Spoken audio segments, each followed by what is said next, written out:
Deus os abençoe, em nome de nosso Senhor Jesus Cristo. A graça e a misericórdia de Deus encha cada coração nesta hora com o poder de sua palavra. Nós estamos trabalhando pela fé apostólica, pela fé preciosa, esta fé que está nos transformando de glória em glória na imagem da palavra. Temos uma promessa dada pelo Espírito Santo, do grande poder do Espírito Santo sendo derramado sobre a igreja do tempo do fim. A igreja que estaria de pé nos dias da sua vinda, essa que seria arrebatada pelo poder transformador da palavra.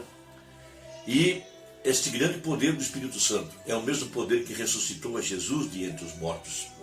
Veja, naquela manhã de ressurreição, quando Jesus Cristo, a cabeça, de acordo com a profecia, ele disse: destruí esse templo e em 3 dias eu o levanto.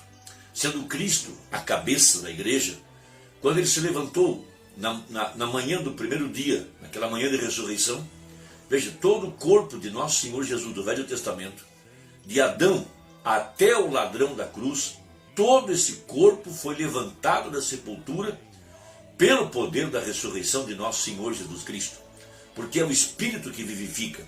Jesus Cristo, sendo a cabeça, é a cabeça que move o corpo. Então, quando a cabeça se levantou, misteriosamente, veja, sem que nenhum anjo viesse com uma pá para abrir sepultura, todos os membros do Velho Testamento que olharam para a cruz, eles olhavam para a frente, olhavam para a cruz, eles sabiam que aquele dia no Calvário poria fim ao pecado e que eles ressuscitariam. Foi por isso que José, sendo um profeta, ele sabia que a ressurreição se daria na Palestina. Ele disse aos seus irmãos que quando eles saíssem do Egito, ele sabia da profecia que Israel permaneceria 400 anos no Egito. Então ele disse: quando vocês saírem daqui e forem para a terra da promessa, tomem os meus restos mortais e os levem consigo. Porque José sabia que quando Jesus Cristo viesse para trazer a redenção através do seu sangue, e quando ele se levantasse da sepultura, todo o corpo do Velho Testamento se levantaria com ele. Por isso, os apóstolos, ou melhor, os profetas, andavam vestidos de peles de animais, porque eles conheciam o poder da ressurreição, eles conheciam o poder do sangue, eles sabiam da remissão e da perfeição através do sangue derramado, o sangue de Emanuel, porque eles sabiam que o Messias seria o Cordeiro de Deus, e eles sabiam que o Messias seria o próprio Deus. Por isso, eles se vestiam de peles de animais. Agora, esse poder do Espírito Santo, veja, é a faísca, como usou essa expressão o profeta na mensagem, ao nascer do sol.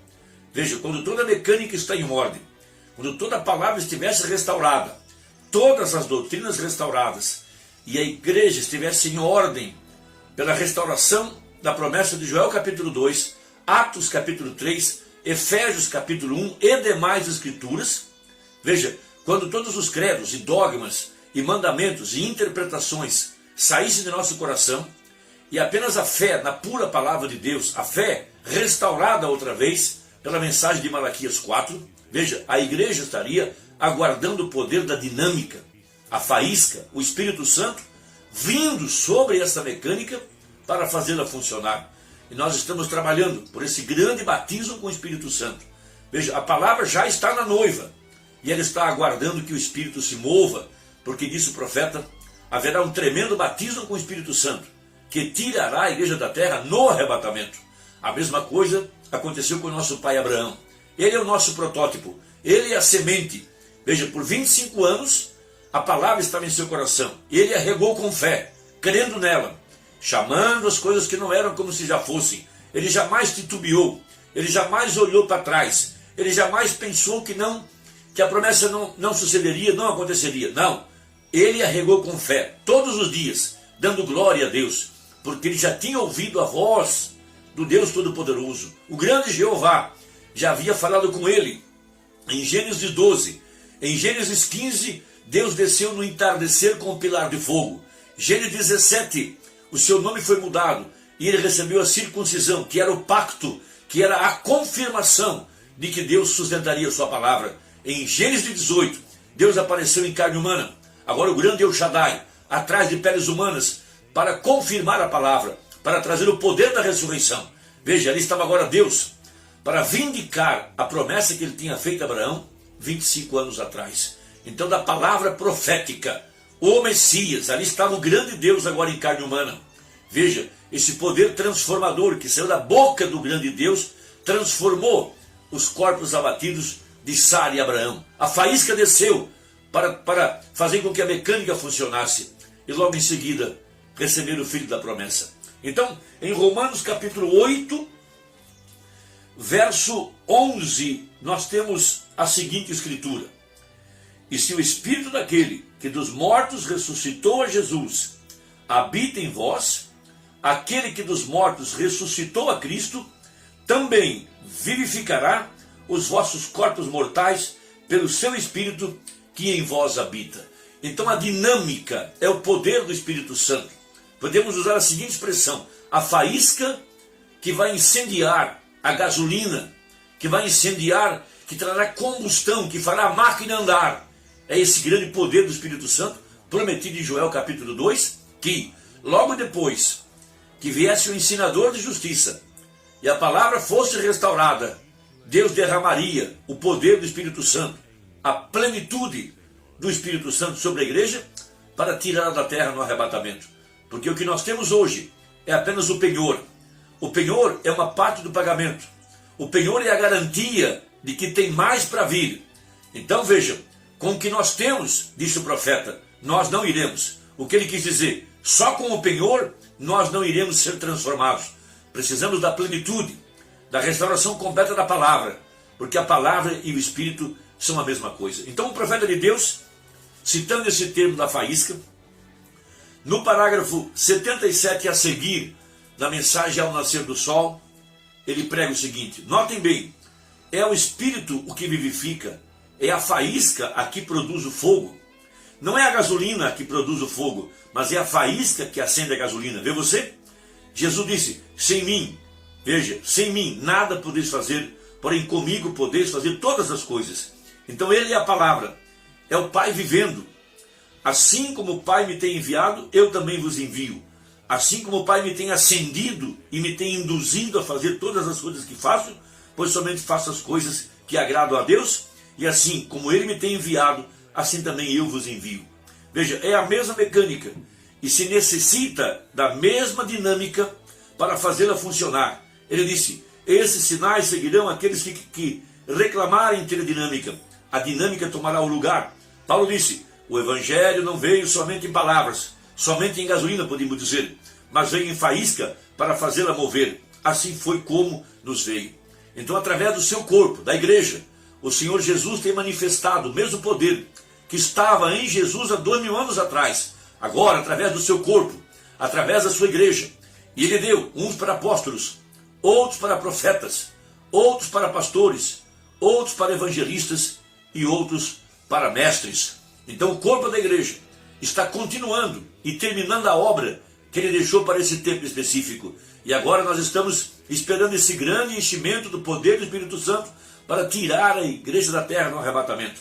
Então, 78 ele diz: o mesmo Espírito que levantou a ele é o mesmo Espírito que vivifica ao verdadeiro crente a vida eterna.